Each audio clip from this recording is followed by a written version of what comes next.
Welcome to Burke Park in Fairfax, Virginia.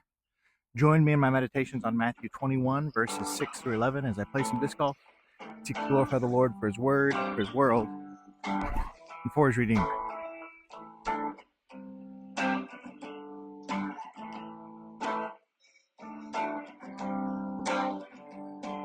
In the first 5 verses of Matthew 21, Jesus has called his shot concerning finding a ride, a donkey and her foal, for him to come into Jerusalem on. And given the deity of Christ, the disciples are able to go and execute exactly according to Christ's plan. The disciples are able to retrieve the donkey and colt, and they place their garments on the back of these two beasts of burden, and Jesus sat on them. I find it interesting that Jesus sits on them, both the donkey and her foal. It's possible that this is some quirk of the Greek language, but either way, we have a picture of a full-grown man riding on a donkey and her foal because the two can't be separated from one another. No matter how we understand the actual seating arrangements of Jesus on this donkey and foal, the picture Matthew gives us is a little bit awkward and very humble, as this is no conquering king. Rather, this is a humble servant.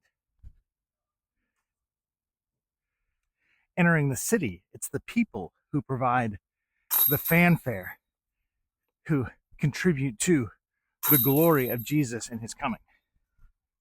As Jesus comes into the city, the crowds spread their cloaks on the road, some of them cutting branches for this colt and Jesus to walk on.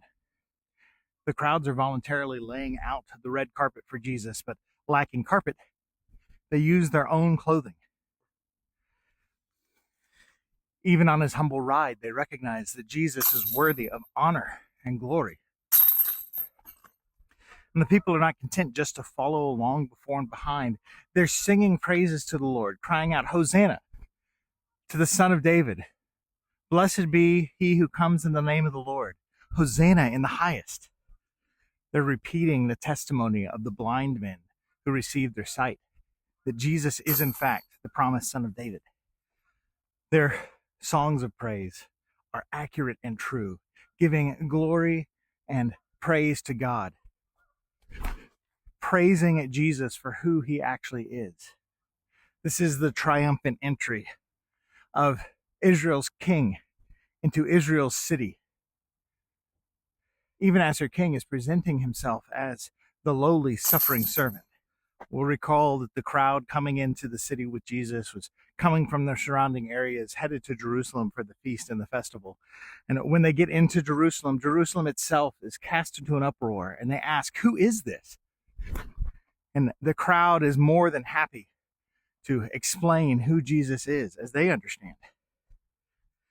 The crowd replies that this is Jesus of Nazareth from Galilee. They're happy to tell them exactly who he is. And in some ways, it would be an offense to the crowd in Jerusalem, for who had ever heard of a prophet coming out of Nazareth? As we read this passage today, will we consider the weird incongruities that Jesus is presenting to us in his person? Will we recognize the divine king, humble and sitting on a donkey, coming as the suffering servant? Will we take our cloaks off and sing his praises, because he is deserving of those honors, any honor that we can offer, no matter how poor and lowly we are? Or will we, like the crowd in Jerusalem, simply wonder who this man is? So I hope that this morning you'll be able to rejoice in Christ, singing Hosanna to the Son of David.